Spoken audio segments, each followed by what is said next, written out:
Ô les croyants, on vous a prescrit as-siyam comme on l'a prescrit à ceux d'avant vous.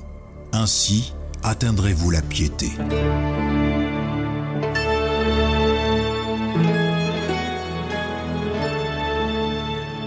Le Ramadan en question.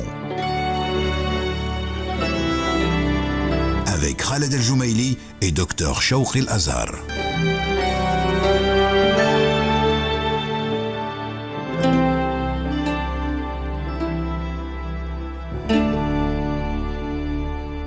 Bonjour à tous, salam alaikum wa rahmatullah et bienvenue dans Ramadan en question sur Orix FM. Nous sommes en compagnie de Dr Shawq El-Azhar de l'Université Hamad Ben Khalifa, le directeur adjoint du Centre de recherche sur la législation islamique et l'éthique. Docteur, salam alaikum. Wa alaikum salam wa rahmatullah wa barakatuh. On se rapproche des 10 derniers jours de Ramadan, mais un sujet très important à en parler, la consommation pendant le mois de Ramadan. C'est vrai qu'on a commencé le mois de Ramadan avec beaucoup de choses à manger sur la table, mais là, petit à petit, on se retrouve qu'on a besoin de dattes, de la soupe, de l'eau. Donc, qu'est-ce qu'on peut dire sur la consommation pendant le mois de Ramadan ? Oui, en vérité, comme vous l'avez rappelé, le mois du Ramadan, c'est un moyen d'élévation. L'objectif du Ramadan, encore une fois, on le rappelle, c'est la construction et le maintien d'un être élevé spirituellement, d'un être raffiné.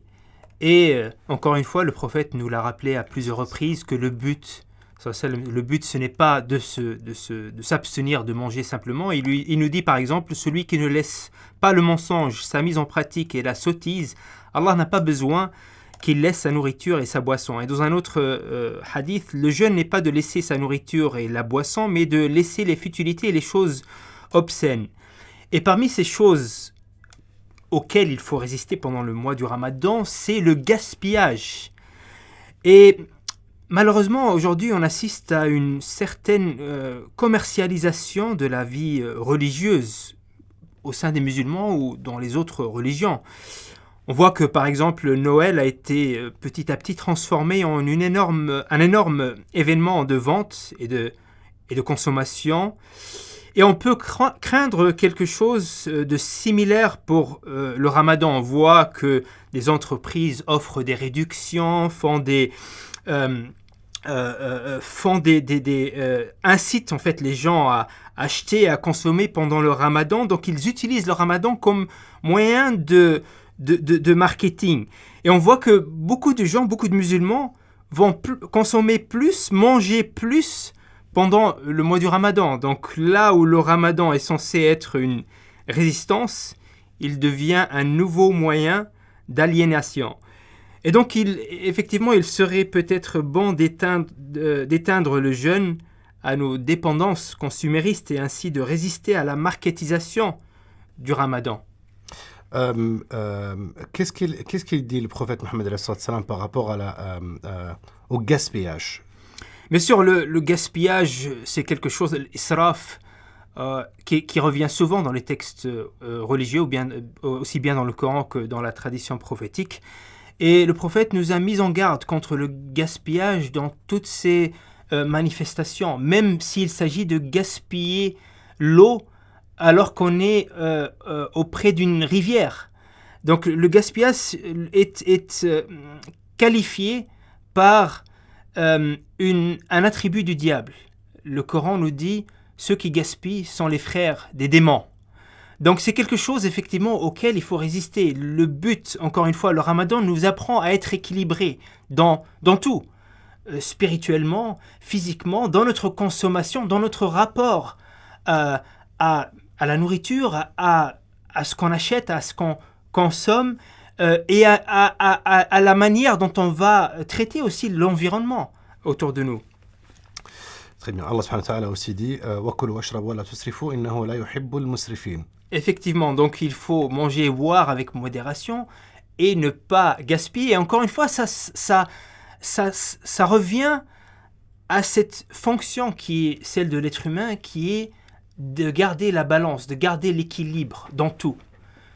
Très bien. On passe maintenant aux questions des auditeurs, docteur. Donc, une question ici qui se pose. Un voyageur qui décide de ne pas jeûner arrive à destination en plein milieu de journée. Doit-il jeûner le reste de la journée ou pas ? sur cette question, il y a débat entre les savants. Bien sûr, cette personne-là, elle arrive à destination, elle n'a pas jeûné, donc normalement, elle n'est pas tenue de continuer ou bien d'entamer un jeûne alors qu'elle avait déjà mangé. Mais toutefois, il convient de ne pas manger en public. Pour les savants parlent. S'il est dans un pays non musulman. Je parle dans un pays musulman. Mhm. Parce que les savants parlent de hurmat al-shahr, la sacralité du mois. Donc le mois a une certaine sacralité et manger en public, c'est considéré par les musulmans comme une atteinte à cette sacralité du mois du Ramadan. Par contre, celui qui décide de jeûner et que le soleil se couche pendant qu'il est dans l'avion, peut-il rompre le jeûne ou doit-il attendre l'heure de son pays d'origine? Initialement, le Coran nous dit qu'on doit s'abstenir ou bien qu'on doit jeûner jusqu'au coucher du soleil. Donc lorsque le soleil se couche, on peut manger. Vous avez tout à l'heure parlé de la sacralité du mois de Ramadan. Et ici, la question qui se pose de comportement qu'on doit avoir à l'égard de ceux qui font le Ramadan autour de nous. Et c'est une question plutôt pour les non-musulmans qui viennent ici, par exemple, au Qatar, et qui passent leur Ramadan la première fois dans un milieu où il y a beaucoup de gens qui font le Ramadan. Effectivement, encore une fois, ça revient à ce principe-là, hurmat al-shahr. La sacralité du mois, comme c'est établi dans la tradition musulmane. Pour un musulman, surtout dans un pays à majorité musulmane, voir quelqu'un qui mange en plein milieu de la journée, c'est quelque chose qui... on ne sait pas si cette personne est musulmane, n'est pas musulmane, on ne sait pas si cette personne est malade ou a une raison valable, une raison légale de ne pas manger. Donc, de ce fait, les savants nous disent qu'il faut s'abstenir de manger en public, même si on a une raison valable. Parce que le musulman donne une certaine... Parce qu'auprès du musulman, ce mois doit garder sa sacralité. Elle ne doit pas être transgressée, cette sacralité.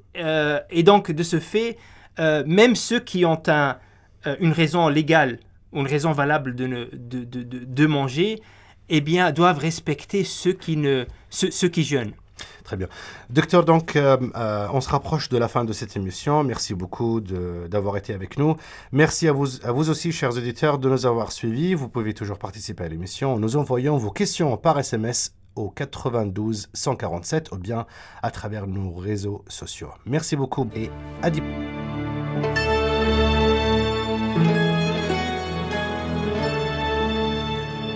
Le Ramadan en question.